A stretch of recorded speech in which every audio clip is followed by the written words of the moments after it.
Já estamos de volta com o seu programa Estilo de Vida e hoje o nosso bate-papo é sobre problemas na coluna. Dor na coluna é um problema bastante comum.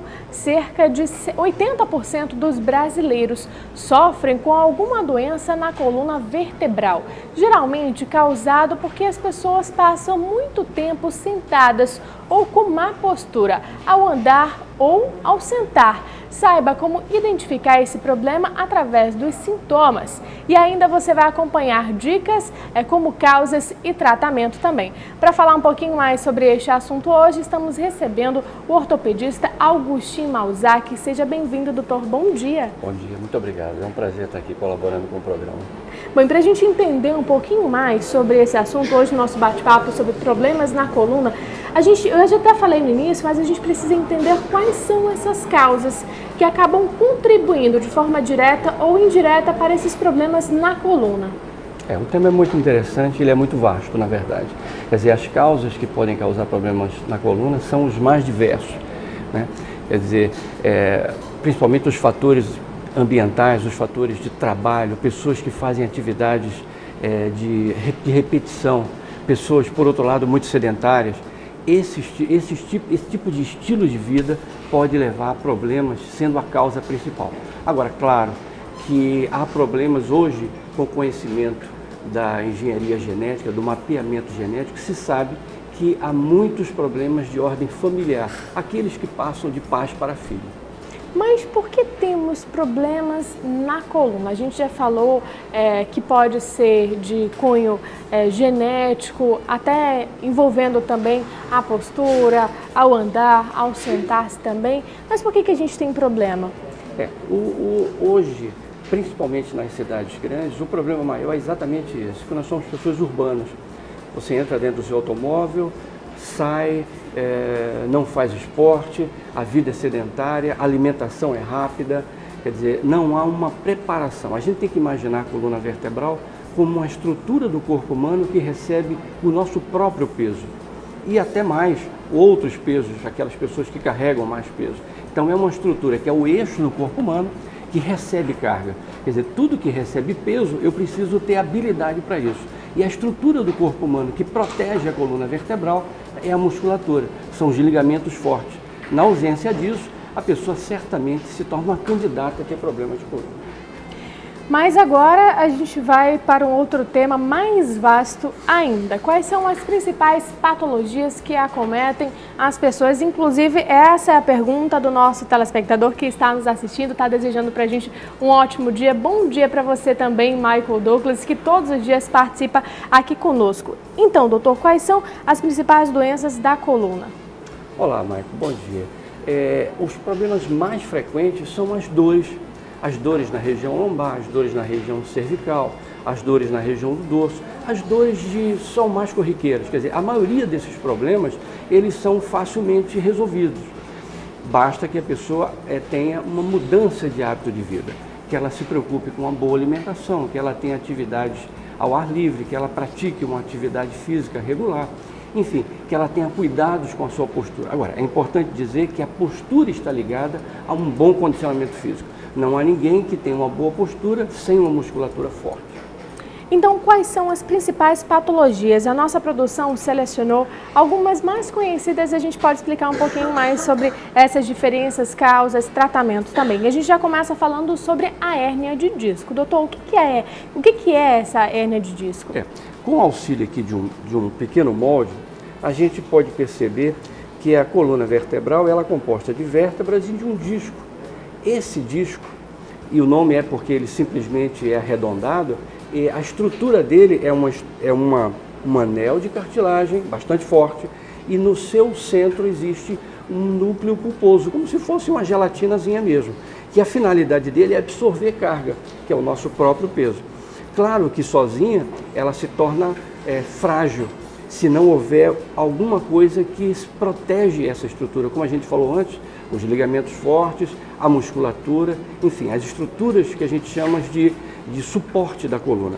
Então, a hérnia de disco, basicamente, é quando este disco ele rompe e a sua estrutura interna, que é essa gelatina, ela extravasa.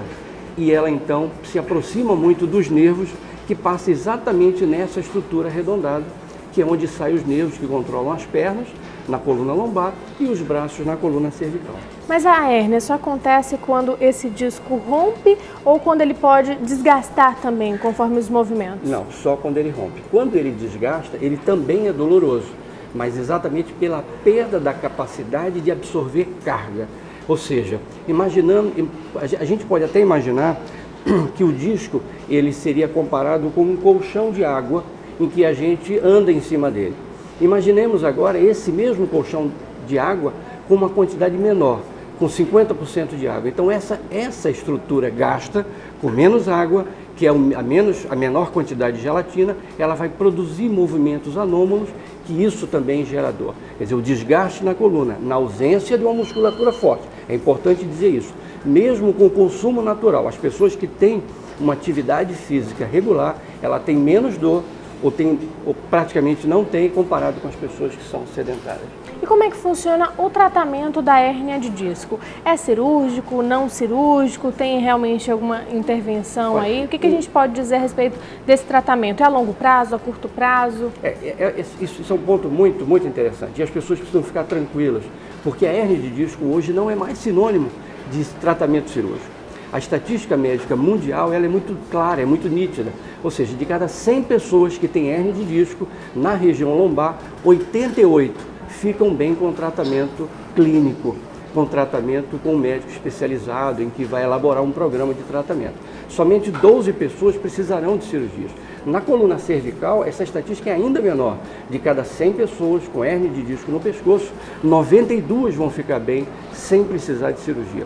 Então, se é o seu caso, calma, procure o seu médico, e a nossa cidade tem excelentes especialistas nessa área, então que o tratamento vai ser preconizado e a pessoa vai ficar bem e com tratamento clínico.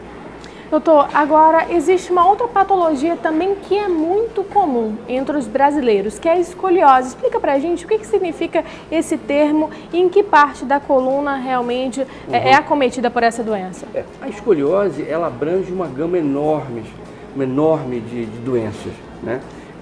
Ela pode ser, na maioria das vezes, o que a medicina chama de idiopática. Esse nome técnico significa que a gente não sabe a origem, e ela pode ser na criança, antes da adolescência e na adolescência. Então esse é um grupo muito bem caracterizado de escoliose, em que é uma doença estigmatizante. Ela entorta a coluna e ela gira essa coluna. Na linguagem popular, as pessoas de modo geral chamam a escoliose como um desvio de postura. Se assim for, ainda pode ser uma postura escoliótica. De maneira que pouco importa essa nomenclatura um pouco mais complicada. O que importa saber é que na criança e no adolescente, essa coluna torta precisa ser levada por um médico especialista nessa área, porque pode ser o primeiro sinal de um tratamento mais sério, mais elaborado. E que nas pessoas mais adultas, uma alteração de postura, que também pode se chamar de escoliose. Isso é um tratamento muito mais simples, com uma reabilitação física, a pessoa vai ficar bem. Mas a escoliose em si, a gente precisa deixar muito bem claro. Na criança tem um comportamento e no adulto outro comportamento. Agora, o que nos chama muita atenção, principalmente na infância, é no período escolar. Inclusive, esse ano a gente tem debatido muito sobre esse assunto em relação ao peso da mochila escolar, o que realmente elas devem levar, o que devem deixar na escola ou em casa, dividir realmente esse peso. A escoliose, nesse caso, ela pode ter essa causa? Na verdade, assim, ela pode levar a uma postura escoliótica, mas a mochila ela não leva a doença escoliose. A doença escoliose, ela tem, como eu já falei, a causa mais frequente é aquela que a medicina não sabe ainda, mas existe consequência a outras doenças, como doenças neurológicas, doenças do aparelho locomotor, enfim. Então tem toda uma gama. De toda maneira, a questão da mochila, ela é super atual. É uma preocupação das mães, dos pais, enfim, que vê o seu filho hoje indo para o colégio, em que há uma exigência de uma carga muito grande nessa mochila. Então, a primeira coisa, o peso dessa mochila não deve ultrapassar no máximo 10% do peso da criança. A outra coisa importante é a posição da mochila. Muitas vezes a mochila está muito abaixo da linha da cintura da criança, porque os tirantes estão muito frouxos. Então isso precisa ser regulado, mesmo com peso, porque ou vai puxar a criança um pouco para trás ou um pouco para os lados. Isso pode levar a uma contratura muscular, levando a dor e uma preocupação a mais. Mas a mochila é super atual, é sempre importante a gente falar isso. Doutor, nós vamos para um breve intervalo, mas no próximo bloco a gente já começa com uma pergunta de um telespectador falando sobre a nossa patologia anterior à hérnia de disco. Então não saia daí, lembrando que você de casa pode participar do nosso bate-papo. Quer ouvir aqui a sua pergunta ao vivo? Vamos respondê-la sim, através de SMS ou então pelo nosso WhatsApp. Anota aí o número 92, código de Manaus, 8111-4512. O intervalo é rapidinho e a gente já volta. Até lá.